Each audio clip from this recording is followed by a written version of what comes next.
but no one can save me, save me, save me. What am I to do? I can't find the truth.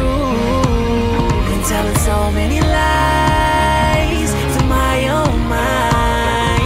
No room for crazy, crazy, crazy. Yeah. In this triangle where we found love. Bonjour à tous et bienvenue sur Big Boy Perche, toujours pour vous parler de mes techniques et approches favorites au bord de l'eau et dans le domaine public. Alors aujourd'hui je vais vous parler d'un leurre et d'une approche. Donc je présente le leurre pour ceux qui ne le connaissent pas encore, c'est le longby minnow. Donc voici la bestiole. C'est tout simplement un jerkbait avec une grande bavette. Voilà la définition courte du longby minnow. Un leurre effilé qui ressemble à un jerkbait et une bavette, une grande bavette qui ressemble à celle d'un crankbait.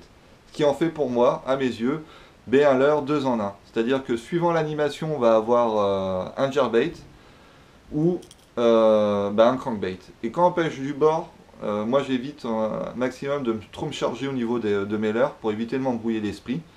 Et ce que j'aime bien avec le longby minnow, voilà, suivant l'animation, je vais avoir soit un jerk ou soit un crank. C'est-à-dire que à l'approche d'un poste, je vais d'abord commencer en linéaire, en lancer-ramener, voire en faisant quelques pauses. Et si j'ai pas de résultat, si j'ai pas d'attaque ou de suivi, je vais essayer de twitcher, c'est-à-dire que je vais donner des petits coups de sillon très agressivement, tout en essayant de garder un contact avec mon poisson nageur, ce qui va en résulter une nage du leurre très nerveuse et qui va donner l'impression d'une fuite en fait d'un poisson de fourrage, ce qui pourra peut-être déclencher une attaque. Et pareil, suivant les postes, je vais autrement l'utiliser comme un crankbait, c'est-à-dire que je vais me servir de sa bavette pour descendre un maximum en profondeur pour pouvoir toucher les obstacles, comme le fond. On va appeler ça le bottom tapping, c'est-à-dire on va taper le fond ou les obstacles, et grâce à sa bavette, en fait, elle va servir de bouclier au triple, ce qui va permettre au leurre de rebondir mais de ne pas s'accrocher, ou s'accrocher un minimum. Donc, ce qui en fait vraiment un leurre coup de cœur pour la pêche du bord. Voilà, un leurre 2 en 1, c'est assez rare quand même, donc faut vraiment en profiter. Ce qui est dommage parce qu'on l'utilise très peu en France en fait. Je remarque que dans la boîte des pêcheurs, je le retrouve assez rarement. Pareil, du fait que c'est ça aura la forme d'un jerkbait, il aura la forme d'un jerkbait, c'est-à-dire effilé. Il aura vraiment une apparence d'un poisson de fourrage. Donc, ce qui en fait un leurre assez intéressant parce qu'on va pouvoir intéresser certaines espèces qu'on ne recherche pas généralement avec un poisson nageur. Parce qu'avec sa bavette, on va descendre à une profondeur plus importante qu'un jerkbait classique. Ce qui fait qu'on peut, moi je tente souvent le cendre avec. Et j'ai des résultats assez réguliers. Pas occasionnels, mais vraiment réguliers sur le cendre. Voilà, donc moi je vous conseille vraiment partout où vous savez qu'il y a du cendre qui se prend, et qui a possibilité de l'atteindre du bord, d'utiliser le jerkbait, le longby minnow. C'est-à-dire que moi je vais l'utiliser aux heures où je pense que le cendre va être actif, c'est-à-dire que soit au point de jour, ou quand je sais qu'il va être actif, c'est-à-dire qu'on peut même retrouver le cendre qui va être actif en plein mois d'août à 2 h de l'après-midi. Voilà. Mais il ne faut pas s'arrêter au fait que le cendre est un poisson qui se nourrit dans 30 mètres de fond. C'est-à-dire qu'on a une image assez restreinte, hélas, de ce poisson, à cause des années 70-80 où on pêchait au mormanier.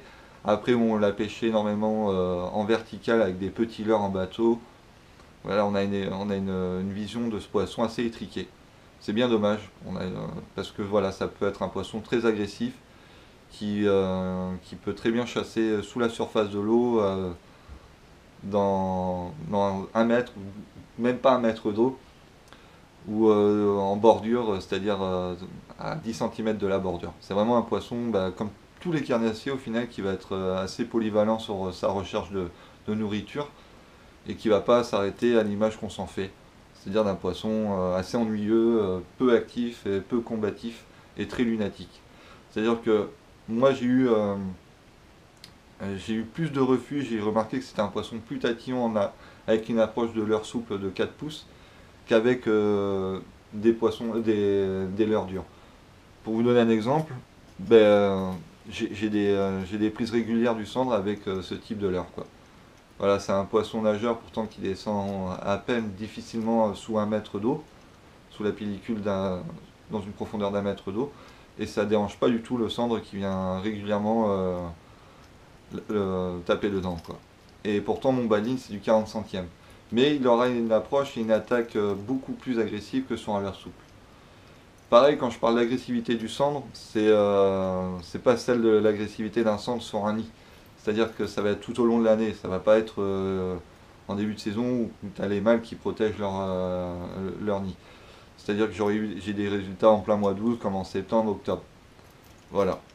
Ne pas s'arrêter à la vision de certains pêcheurs qui l'ont fermé sur une approche de petits leurres, ou de petits appâts.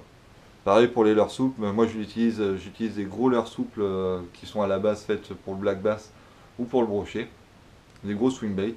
Celui-ci, pourtant il a plus très bonne mine, et il a fait que du cendre. C'est-à-dire qu'il doit être en 2 saisons, il a dû faire une trentaine de cendres.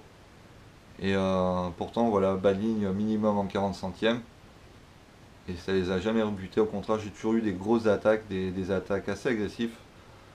Ce qui m'a pu procurer de beaux combats. Pareil, on a une image du cendre avec des combats très mous. C'était un poisson très mou.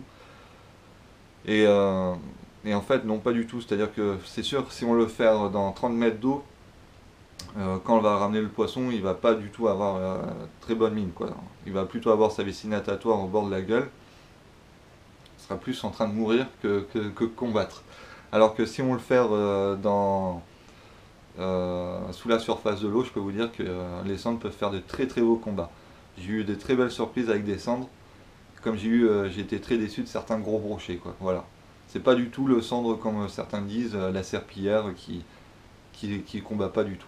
Voilà, donc vraiment, je vous conseillerais plutôt de vous faire une idée de ce poisson avec des approches autres que ce qui est proposé en règle générale, c'est-à-dire avec des petits leurres souples ou en vertical. C'est un poisson qu'on peut vraiment pêcher de différentes façons. Et voilà, quoi. Donc j'espère que je vous aurai donné envie d'embêter un peu le cendre.